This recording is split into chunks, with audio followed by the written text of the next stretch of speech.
नमस्कार, स्वागत है आपका पीओ भारत पर और आपके साथ मैं हूं अर्पिता। तो देखिए, विधानसभा चुनाव को लेकर हर कोई तैयारियां कर रहा है। बात करें बिहार की कई विधानसभा सीटों की, तो उनमें अररिया जिला एक ऐसा जिला है जहां की विधानसभा सीटों पर जबरदस्त तैयारियां चल रही हैं। और आज के वीडियो में हम आपको बताएंगे रानीगंज विधानसभा सीट के बारे में। इस सीट से कौन कौन दावेदार हो सकते हैं, इस सीट में 2020 में क्या हुआ था और आने वाले चुनाव में इस बार यहाँ का जातिगत समीकरण क्या हो सकता है। ये तमाम बातें आज के वीडियो में आपको जानने को मिलेंगी। हमारे साथ चर्चा में जुड़े हुए हैं प्रदीप झा सर, राजनीतिक विश्लेषक है। सर, आपका बहुत बहुत स्वागत है। तो सर, बहुत बहुत की बात कर धन्यवाद। लेते हैं। रानीगंज की बात कर लेते हैं। सर, रानीगंज क्या कहते हैं? मौजूदा विधायक तो जदयू के हैं, अब 25 में क्या होगा? देखिए अर्पिता, ये विधानसभा सीट ऐसी है जहां पर कि आप कहती है ना कि दलित, अति पिछड़ा और मुसलमान की आबादी सबसे ज्यादा है। और अगर दलितों में अगर देखेंगी तो यहाँ पर मुसहर जाति के लोग पासवान जाति की तुलना में अधिक संख्या में है। ठीक है, मुसहर। और लगातार आप देखेंगे कई विधानसभा चुनाव से, मुझे लगता है कि जहां तक मुझे याद आ रहा है 5-6 विधानसभा चुनाव से लगातार वहां पर मुसहर जाति के ही विधायक चुनाव जीतते रहे हैं। ठीक है, रानीगंज एक ऐसा विधानसभा सीट है जहां पर कि अभी अगर मैं बात करूं तो वहां पर जनता दल यूनाइटेड के अचमित ऋषिदेव वो विधायक है जो कि पिछले बार बमुश्किल 2300 वोट से आरजेडी के उम्मीदवार अविनाश मंगलम ऋषिदेव को हरा पाए थे। ठीक है, लगातार अगर देखते हैं 2015 में भी 2015 में यही अचमित ऋषिदेव बीजेपी के रामजी दास ऋषिदेव को हराए थे, लेकिन 14,000 वोट से हराया था उन्होंने।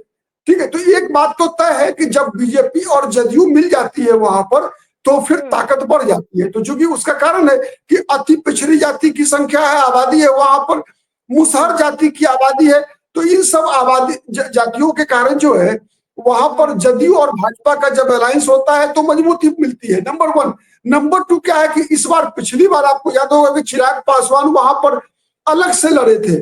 जनता दल यू के जहां जहां कैंडिडेट थे वहां पर चिराग पासवान भी लड़े थे। और चिराग पासवान का जो उम्मीदवार थे वो बीजेपी के पूर्व विधायक परमानंद ऋषिदेव थे। मैंने बीजेपी के जो ये जो मार्जिन कम था ना, उसका कारण मैं बता रहा हूँ। ये जो मात्र 2300 वोट से वहां पर एनडीए की जीत हुई थी, जदयू की जीत हुई थी, पिछली बार अचमित ऋषिदेव की जीत हुई थी, उसका सबसे बड़ा कारण ये था कि जदयू के खिलाफ लोजपा भी लड़ी थी। इस बार लोजपा साथ में है और लोजपा का जो कैंडिडेट था वो भाजपा का पूर्व विधायक परमानंद ऋषिदेव थे। ठीक है, तो इस कारण से वहां पर जो है मतलब एनडीए की स्थिति मजबूत आप कह सकती है कि उस विधानसभा सीट पर इस बार भी रहने वाला है।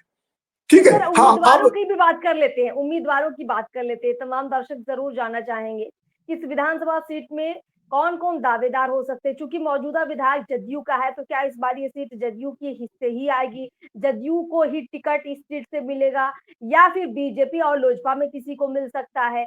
और यहाँ विपक्ष की तरफ से आरजेडी पहले थी, तो क्या इस बार भी आरजेडी ही होगी या कांग्रेस को मौका मिलेगा? नहीं, मुझे लगता है, देखिए वहां जो डेमोग्राफी है, मतलब जातीय समीकरण जो वहां का है, उसमें मेरा अनुमान ऐसा है कि वहां पर आरजेडी ही लड़ेगी तो एनडीए का बेहतर मुकाबला कर पाएगी। ठीक है, वहां पर कांग्रेस पार्टी, चूंकि कारण है उसका कि रानीगंज विधानसभा सीट में यादव जाति की संख्या भी ठीक ठाक है। ठीक है, तो इस कारण से जब यादव जाति की संख्या थोड़ी ठीक ठाक है तो फिर वहां कांग्रेस की तुलना में अगर आरजेडी नहीं लड़ेगी ना, तो मैं बताऊं वहां पर जो यादव जाति के लोग हैं वो बीजेपी को वोट दे देंगे। अगर कांग्रेस लड़ेगी वहां से तो यादव जाति के लोग वहां कांग्रेस को वोट नहीं देंगे, वहां पर बीजेपी को वोट दे देंगे। वो उसका कारण मैं बता रहा हूं। उसका कारण यह है कि देखिए 2015 में जब जदयू बीजेपी से अलग होकर आरजेडी के साथ गठबंधन में चुनाव लड़ी, उससे पहले के 5 चुनाव में 3 चुनाव में बीजेपी जीती थी चुनाव अपने बल पर, और 2 चुनाव जीती है आरजेडी। मतलब आरजेडी के उम्मीदवार वहां पर शांति देवी जो है 2 बार विधायक रही, मंत्री भी रही है पहले। ठीक है, बिहार सरकार में लालू यादव राबड़ी देवी की सरकार में शांति देवी मंत्री भी रही है। तो इसीलिए वहां पर आरजेडी और बीजेपी के बीच जो मुकाबला होगा वो सबसे बेहतर होगा, नंबर 1। नंबर 2, अब बीजेपी का वोट जो है, देखिए बीजेपी का वोट भी ट्रांसफरेबल है। सबसे ज्यादा अगर बिहार में अगर वोट ट्रांसफर कराने की क्षमता अगर किसी दल में है तो वो बीजेपी में है। बीजेपी के आरजेडी भी उतना नहीं करा पाती। उसका उदाहरण है कई विधानसभा सीटों पर आप देखती हैं कि यादव जाति के लोग आरजेडी को तो वोट देते हैं, कांग्रेस को नहीं देते। ठीक है, तो ये स्पष्ट है। लेकिन जो बीजेपी का वोटर है, जो बीजेपी का वोटर मतलब हिंदू का वोटर, हिंदू वोटर, वो किसी आप पर्टिकुलरली अगर इस विधानसभा सीट में, चूंकि जहां जो कि अररिया जिला में आता है, आपको पता है अररिया जिला में 55% मुसलमान मतदाता है।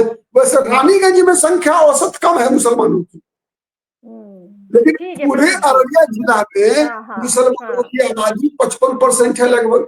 तो इसीलिए प्रदीप जी वहां पर उम्मीदवारों का क्या होगा फिर? उम्मीदवार मतलब बीजेपी किस तरीके से चुनाव करेगी कि यहाँ पे मुस्लिमों की संख्या अच्छी खासी है, इस लिहाज से यहाँ पर तय होगा, या फिर यहाँ ये देखा जाएगा कि ये सीट अब बीजेपी खुद नहीं लेगी, वापिस जदयू को दे देगी या फिर लोजपा को दे देगी? क्योंकि चिराग पासवान देखते हैं कि अन्य जातियों में भी काफी पॉपुलर रहते हैं। देखिए, यहाँ पर मेरा मानना है कि या तो जदयू का चूंकि सिटिंग सीट है और 2 बार से जदयू के एमएलए जीत रहे हैं, तो मेरा अनुमान है ऐसा कि और चूंकि मुसहर जाति की आबादी ज्यादा है, अति पिछड़ों की भी संख्या है वहां पर, तो इसीलिए मेरा अनुमान ऐसा है कि वहां पर जदयू ही लड़ेगी। लेकिन अगर सीटों के एडजस्टमेंट में कहीं कोई दिक्कत होगी, क्योंकि इस बार गठबंधन में सहयोगियों की संख्या बढ़ी है, चिराग पासवान को भी एडजस्ट करना है, तो अगर जदयू को सीट बदला बदली होगी अगर, तो मेरा मानना है कि बीजेपी ही लड़ेगी वहां से, लोजपा की चांस कम बनता है वहां। तो बीजेपी से किसी अगर नाम की बीजेपी चर्चा है लड़ेगी, प्रदीप सर? हाँ, बीजेपी अगर लड़ती है तो परमानंद ऋषिदेव बीजेपी के वहां पर उम्मीदवार हो सकते हैं, या फिर पिछला बार जो आरजेडी से उम्मीदवार था ना अर्पिता, रामजी दास ऋषिदेव, वो भी बीजेपी के ही नेता है, बीजेपी के कार्यकर्ता रहे, बीजेपी से विधायक भी रहे रामजी दास ऋषिदेव। जो आरजेडी की टिकट पर पिछली बार हार गए थे, वो सॉरी उससे पहले, इस बार तो अविनाश मंगलम थे, लेकिन 2015 में रामजी दास ऋषिदेव वहां उम्मीदवार थे, वो हार गए थे, तो वो भी मजबूत उम्मीदवार बीजेपी की तरफ से हो सकते हैं, या तो रामजी दास ऋषिदेव या परमानंद ऋषिदेव। और इसके अलावा प्रदीप जी ये भी बताइए कि यहाँ विपक्ष की तरफ से किसको दावेदारी मिल सकती? क्या नामों की चर्चा शुरू हुई है या अभी नाम आने बाकी है? नहीं, मुझे लगता है आरजेडी की तरफ से, देखिए आरजेडी की तरफ से एक तो अविनाश मंगलम ऋषिदेव जो पिछली बार अच्छा मुकाबला किया था, मात्र 2300 वोट से हारे थे, तो एक उम्मीदवार है। दूसरा उम्मीदवार वहां पर शांति देवी हो सकती है, ठीक है, ये भी मजबूत उम्मीदवार है वहां, ठीक है, भले ही वो हार गई है, लगातार 3 चुनाव हार रही है 4 चुनाव से, लेकिन मजबूत उम्मीदवार है। तो अब देखना है कि आरजेडी किसको लेकर आती है वहां से।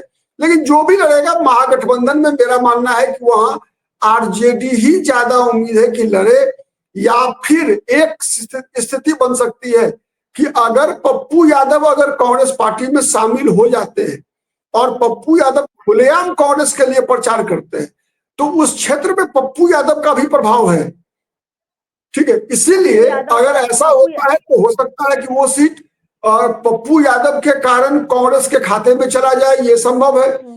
तो और जो कई उम्मीदवार वहां पर जानती है अर्पिता, वहां पर दल बदलू उम्मीदवार है, जहां से टिकट मिलेगा वहीं से लड़ लेंगे। तो उस कैटेगरी में रामजी दास ऋषिदेव भी है, परमानंद ऋषिदेव भी है, बहुत सारे उम्मीदवार हैं जो जिस पार्टी के खाते में सीट जाएगी उसी पार्टी से लड़ लेंगे। वहां पार्टी महत्वपूर्ण है, लेकिन है, हाँ।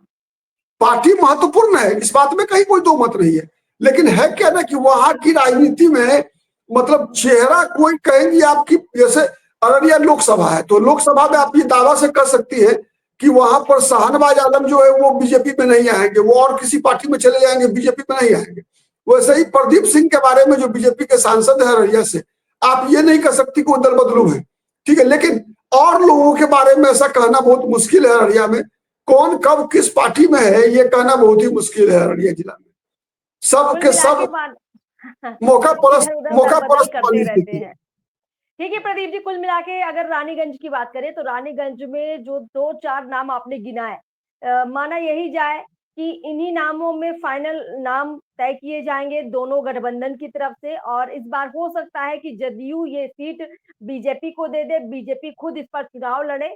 और दूसरी ओर आपने बताया महागठबंधन से, चूंकि 2020 में आरजेडी यहाँ से चुनाव लड़ी थी, तो हो सकता है कि इस बार पप्पू यादव की वजह से ये सीट कांग्रेस को मिल जाए और पप्पू यादव और कन्हैया कुमार मिलकर यहाँ कांग्रेस को हो सकता है कुछ मजबूत स्थिति में ला पाए 2020 के मुकाबले। चलिए प्रदीप जी, इस सीट का समीकरण आपने बखूबी समझाया है, आगे भी आपसे चर्चाएं करेंगे तमाम विधानसभा सीटों पर। बहुत बहुत शुक्रिया सर।